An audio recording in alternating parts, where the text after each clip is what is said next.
একরকম নিষিদ্ধই হয়ে গেল আওয়ামী লীগ। বাংলাদেশে ফ্যাসিবাদী ব্যবস্থা কায়েমের পাপে দলটি আর রাজনৈতিক কর্মকাণ্ড চালাতে পারবে না, এমনই কঠোর সিদ্ধান্ত এসেছে অন্তর্বর্তী সরকারের তরফ থেকে। এমন একদিনে আওয়ামী লীগ নিষিদ্ধের ঘোষণা এলো যেদিন গণভবনকে স্মৃতি জাদুঘরে পরিণত করার সিদ্ধান্ত হয়েছে। অর্থাৎ এখন থেকে গণভবন আর কোনো সরকারি বাসভবন নয়, কোনো সরকার প্রধান এখন আর সেখানে থাকতে পারবেন না। উপদেষ্টা পরিষদের সিদ্ধান্ত মতে সম্পূর্ণ বিচার না হওয়া পর্যন্ত ফ্যাসিবাদীরা দেশে পুনর্বাসনের সুযোগ পাবে না। মানবতাবিরোধী অপরাধী হিসাবে তাদের বিচার নিশ্চিত করার সিদ্ধান্ত নিয়েছে অন্তর্বর্তী সরকার। ফ্যাসিবাদী দল ও জোটকে প্রকাশ্যে কর্মসূচি পালনের ক্ষেত্রেও সরকার নিরুৎসাহিত করবে। এর অর্থ হল আওয়ামী লীগ দল হিসাবে এখন আর প্রকাশ্য কর্মকাণ্ড পরিচালনা করতে পারবে না, যতক্ষণ না গত 16 বছরের সমস্ত অপরাধ ও গত জুলাই আগস্ট গণহত্যার বিচার না হচ্ছে। গত বৃহস্পতিবার ছিল গণঅভ্যুত্থানে হাসিনা সরকার পতনের 1 মাস পূর্তি। এদিন ঢাকায় শহীদ মার্চে শরিক হয়েছে লাখো ছাত্র জনতা।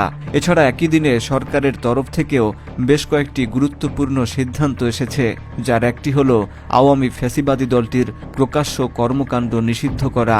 বৃহস্পতিবার অন্তর্বর্তী সরকারের উপদেষ্টা পরিষদের বৈঠক শেষে সংবাদ ব্রিফিংয়ে সব তথ্য জানান যুব ও ক্রীড়া উপদেষ্টা আসিফ মাহমুদ সজীব ভুঁইয়া। প্রধান উপদেষ্টার কার্যালয়ে বৈঠকটি অনুষ্ঠিত হয়। এতে সভাপতিত্ব করেন প্রধান উপদেষ্টা ডক্টর মোহাম্মদ ইউনূস।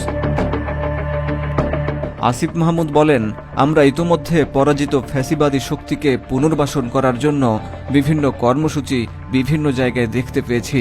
যেহেতু আমরা ছাত্র জনতার গণ অভ্যুত্থানের ভিত্তিতে গঠিত একটি সরকার, আমরা মনে করি সম্পূর্ণ বিচার নিশ্চিত না হওয়া পর্যন্ত ফ্যাসিবাদীদের পুনর্বাসনের সুযোগ নেই।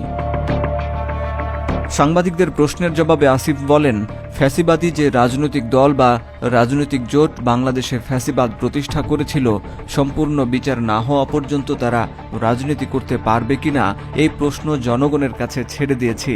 তবে পাবলিক প্রোগ্রাম করার ক্ষেত্রে সরকারের পক্ষ থেকে ভাবছি সেটাকে কিভাবে বাস্তবায়ন করা হবে। সেটি এখনও বিস্তারিত আলোচনা হয়নি, তবে আমরা অবশ্যই নিরুৎসাহিত করব। সম্পূর্ণভাবে বিচারের জন্য ব্যবস্থা নেওয়া হয়েছে। আইন মন্ত্রণালয় কাজ করছে। মানবতাবিরোধী অপরাধী হিসাবে তাদের বিচার নিশ্চিত করা হবে। তিনি বলেন, বিচারের বিষয়টি আইন মন্ত্রণালয় দেখছে। কিভাবে বিচার হবে সে বিষয়ে আইন মন্ত্রণালয় দ্রুত একটি রূপরেখা প্রকাশ করবে। আসিফ মাহমুদ একই সাথে বৈষম্য বিরোধী ছাত্র আন্দোলনের একজন সমন্বয়ক। এই সংগঠনটি সরকার পতনের আন্দোলনে নেতৃত্ব দিয়েছে। তারা মনে করে আওয়ামী লীগ একটি ফ্যাসিবাদী দল। আওয়ামী লীগ দল হিসাবে কার্যক্রম চালাতে পারবে কিনা এমন প্রশ্নের জবাবে আসিফ বলেছেন, এ বিষয়ে দেশের জনগণ সিদ্ধান্ত নেবে। যেহেতু আওয়ামী লীগ দেশে একটি গণহত্যা চালিয়েছে, সেই গণহত্যার দায় নিয়ে তারা কিভাবে ফিরবে বা তাদের ফিরতে দেয়া হবে কিনা এটি দেশের জনগণ সিদ্ধান্ত নেবে। আওয়ামী ফ্যাসিবাদ পতনের 1 মাস পূর্তির দিনের আরেকটি গুরুত্বপূর্ণ সিদ্ধান্ত হল গণভবনকে জুলাই গণ অভ্যুত্থান স্মৃতি জাদুঘর হিসাবে প্রতিষ্ঠা করা।